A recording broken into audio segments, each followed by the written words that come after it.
off air, you were talking Yeah. about the passage of time that how you perceive a baseball season now, as someone who's just watching the games, as opposed to when you were an active player. And I was fascinating. So talk a little bit about this. How is time different for you now that you aren't playing the games?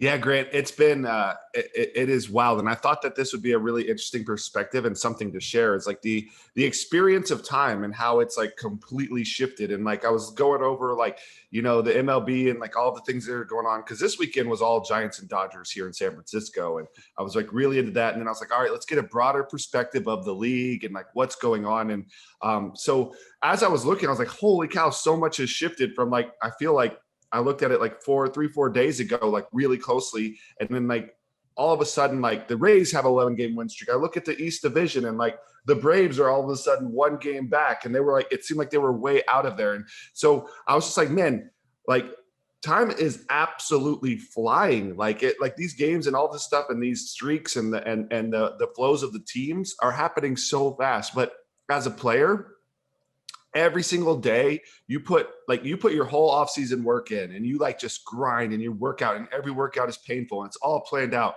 and you do everything for spring training and you slowly get your body ready, whatever the case may be. And like every single day you put up a whole game plan, you put in all this mental work, you time all of your meals, you do like everything is lined up for that game and you either win or you lose. You are either a success and it is great in your songs and dancing, or you're a failure. You failed, you lost, you're going backwards. And there's so much energy put into that whole game and every single pitch, like so much energy. You can't even imagine, like a massive effort from everyone. And it just feels like when you're in those losses, like and like when you're riding those wins, it's just this time goes so slow and you seem so far away. But like I watched the Braves come from nowhere and like the Cubs are all of a sudden like now kind of battling for the Central. So it's just like this stuff is happening so fast. So as a fan, it seems so lighthearted and easy and it's so relaxing. And I want to tell you, Grant, please ask me. I want to hear your thoughts about that. Like as being a fan for so long, does it always seem to kind of just be like just doing its thing? Is this how it always is as a fan? Not from, so if you're hyper focused on your team, if you are watching your local team, it's very similar to what you're describing, where every game feels like the end of the world. If you're losing an extra inning heartbreaker, you're thinking about it when you wake up. You're going into, like, for example, the Giants Dodgers series. Giants fans were going into that series going, okay, this is, the Giants have arrived. This is their statement series. This is where they're going to prove to the world that they're not frauds, that they belong. And they got swept and they looked bad doing it. And they got blown out in some of these games. And Giants fans will take that and they will dwell on it. And then there's a day off on Monday and they'll still think about it all throughout Monday.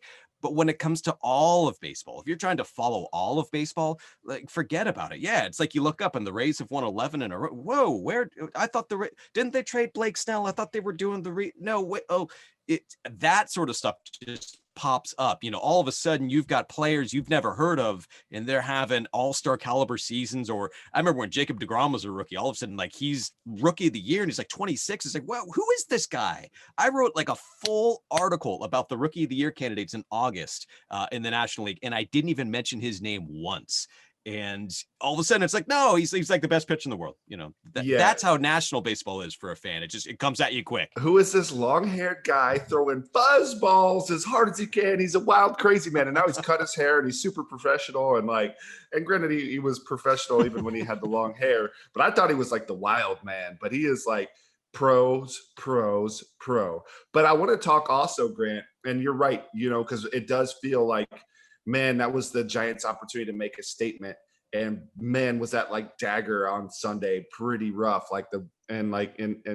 Just watching, like the Dodgers are hot. They got like 6 or 7 wins in a row. The Padres are hot. And I had fun looking for like the glue guys. And I'm going to have some interesting thoughts on like the glue guy. Cause to me, a glue guy is more the leader that brings everyone together. But I think there's also the impact player. So I'm not going to use this as glue guy because I don't know all of these guys personally, but I'm going to look at like who is like on the field. Like you got to have this guy on the field, and like just like a couple, like, and it can't just be one. You can't just like lean on just one player. But I think this is going to be super fun to go through the different rosters and like pinpoint like dang, this is like huge. This is really cool. Got to have this guy. And I am very excited to talk about a couple of them. But I want to say in the playoffs, the few times that I had deep runs, 1 month of playoff baseball experience from my perspective felt like a year's worth of time had gone by Ooh. because I was just so locked in and focused and aware, like deeply aware in every moment of everything I was doing. It was like every thought mattered, every little thing was so intensified that like 1 month literally felt like a year. So I'm gonna leave it at that. And it does kind of feel like that with the Giants Dodgers. Like it's been so long since that last game. Like, can we just get another game so we can feel good again? Well, let me build off that just a little bit because I've always wondered this about baseball where okay, so say you're an NBA player, right? And your matchup is Steph Curry. Steph Curry's coming in and you know your job is going to be to guard him. So you're doing the prep work, you're watching the film, you're saying, "Okay, he's coming down the court. I got here's how they set their screens, here's how they're doing this." It happens. Boom. It happens in the first 30 seconds. Boom. It happens again in the first minute. He's coming down a court for the third time in a minute and a half. When you're a baseball player and you're like, I got to prepare for Clayton Kershaw, you're sitting around, you get there the first half hour, you get like 1 minute, 2 minutes against him. And then the second half hour, you get maybe another minute against him. You know what I mean? It's not the same thing. You put all this preparation into what amounts to maybe like 5, 6 minutes of actually being at the plate against this guy. How do you prepare for like it just seems like so much preparation for just seconds? Is that Uh, difficult or is that easier somehow? so I gotta go deeper on this. So for instance, Yeah.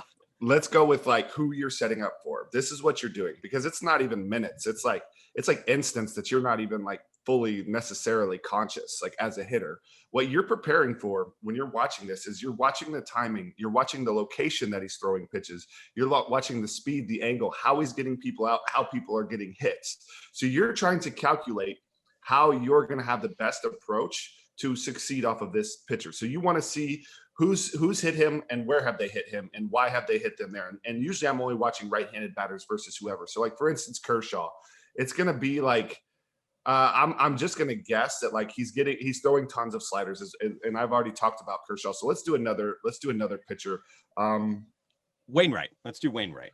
All right, let's say Wainwright. So Wainwright's going to work a ton of cutters away. You're going to get a cutter away, and it's going to be strike the ball. It's going to be very nibbly, and he's going to have backdoor sinker. He's going to have big curveball, right?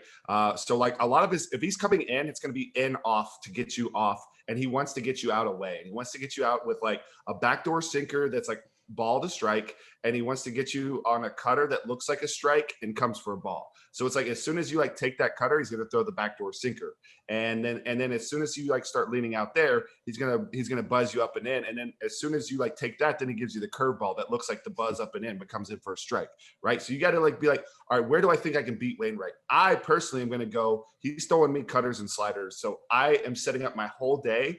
Like I'm looking for a slider off the plate. I'm setting the tee up off the plate, and I'm standing like I'm not looking away, and I'm just boom hitting that thing about 10, 15, 20 times. Now let's get the flip angle. So I get the L I get my flipper. I'm like, all right, I want the angle of a cutter or a slider is going to be this direction. So you're not flipping me straight on. You're flipping me kind of the angle the ball's moving, and I'm just setting my barrel where I don't even have to think. Like I could just as soon as I get that pitch, I drive that pitch. I know how I want to hit it. I know where I want to hit that ball because imagine where their defense is going to be. You can hit a ball really good and it's right at the defender. Let's try to make my swing where it's going to hit the ball where the defender isn't when I get my pitch. So I'm setting my whole day up. What pitch do I want to get and how do I want to hit it? And I'm setting my swing. So now once I get in the box, I have already imagined, I've already set my swing. I know where the pitch I want to be is going to be.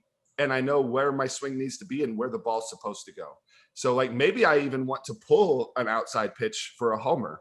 Maybe I want to just shoot it for, so I have how do I hit this for damage and how do I hit this for a single? So I have both swings. And then let's say he's not throwing me that pitch in one of the other pitches. Now I have to readjust. So that's sort of the thing. And like let's say I'm pinch hitting.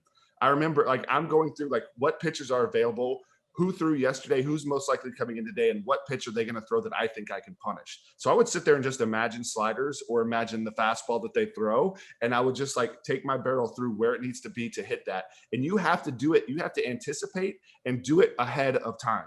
You can't be reacting to these pitchers because they're too good.